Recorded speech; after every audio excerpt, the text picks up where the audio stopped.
तुमने कभी सोचा है, एक छोटी सी छिपकली की भी अपनी दुनिया होती है। गांव के किनारे एक छोटा सा घर था और उसी घर की छत के कोने में एक और छोटा सा घर बसा था। वो घर था रानी एक छिपकली का, जो हर दिन अपने बच्चों को अपने पास समेट कर रखती थी। उसके लिए वो छत ही उसकी पूरी दुनिया थी। रानी अपने बच्चों को देखती, उन्हें बचाती और हर आहट पर चौकन्नी हो जाती, क्योंकि उसे पता था इंसान कभी भी उस दुनिया को खत्म कर सकता है। और एक दिन वही हुआ। घर के लोग सफाई कर रहे थे। किसी को अंदाजा भी नहीं था कि वो क्या करने वाले हैं।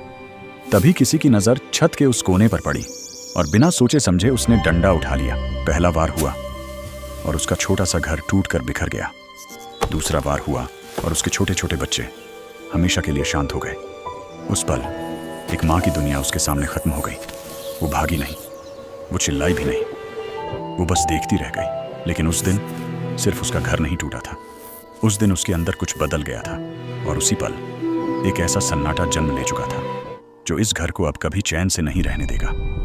उसे लगा अब यह छिपकली जा चुकी है। लेकिन असली कहानी अब शुरू हुई थी। रानी अब पहले जैसी नहीं रही।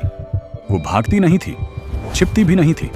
वो बस चुपचाप उसी घर को देखती रहती थी, जैसे किसी का इंतजार कर रही हो। दिन गुजरते गए, लेकिन रातें बदलने लगीं। रानी उस घर से दूर एक पुराने पेड़ के नीचे जाकर बैठ गई। वो पेड़ जिसके बारे में गांव में कहा जाता था कि वहां कुछ है। उस रात हवा अलग थी, ठंडी और भारी, जैसे कुछ होने वाला हो। और फिर सच में कुछ हुआ। एक साया उसके पास आया और बिना किसी आवाज के उसके शरीर में समा गया। अब वो सिर्फ एक छिपकली नहीं थी, अब वो इंसान का रूप भी ले सकती थी। और अब वो सिर्फ देख नहीं रही थी, अब वो करने वाली थी। पहली रात घर का एक आदमी देर से लौट रहा था। रास्ते में उसे एक लड़की दिखाई दी। वो मुस्कुराई, लेकिन अगले ही पल उसके कदम जमीन से हटकर दीवार पर चलने लगे। उस आदमी की चीख निकल गई और उस रात के बाद उस घर में डर ने अपना घर बना लिया। उस आदमी को अजीब अजीब चीजें महसूस होने लगीं। लेकिन ये तो बस शुरुआत थी, क्योंकि रानी अब हर उस इंसान तक पहुंचने वाली थी जिसने उसकी दुनिया खत्म की थी। वो लड़की धीरे धीरे चलते हुए उसी आदमी की तरफ देख रही थी। उसकी आंखों में एक अजीब सा बुलावा था, जैसे बिना बोले ही उसे अपने पास बुला रही हो। आदमी ने भी वो नजर समझ ली थी। चेहरे पर कुछ नहीं, लेकिन मन में हलचल शुरू हो चुकी थी। रात होते ही रानी उस आदमी के घर गई और अंदर आई एक खूबसूरत लड़की। वो उसी आदमी के सामने आकर खड़ी हो गई, जिसने कभी एक छोटे से घर को उजाड़ दिया था। लड़का हंस पड़ा। पे क्यों रिझा रही हो, दूर से क्यों रिझा रही हो, पास आओ। और धीरे धीरे उसके करीब आने लगी। लेकिन अगले ही पल उसकी मुस्कान जम गई, क्योंकि जिस लड़की को वो पकड़े हुए था उसका शरीर बदलने लगा। चेहरा वही था और नीचे का शरीर धीरे धीरे एक छिपकली में बदल गया। आ गया तू मेरे झांसे में। कौन है तू? रानी बोली, भूल गए?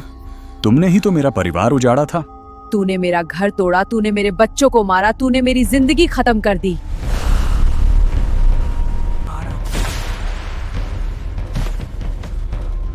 मुझे माफ कर दो। मैं अब किसी भी इंसान या किसी भी जानवर का घर नहीं तोड़ूंगा। कभी किसी का घर नहीं उजाड़ूंगा। रानी उसके सामने खड़ी थी, उसकी आंखों में आग थी।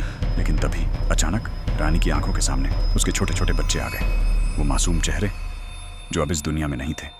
उसकी आंखों में आंसू भर आए। उसने उस आदमी की तरफ देखा। दूर हो जा, मेरी नजरों से जा, तुझे माफ किया। उस आदमी ने एक पल भी नहीं गंवाया। वह बाहर भाग गया।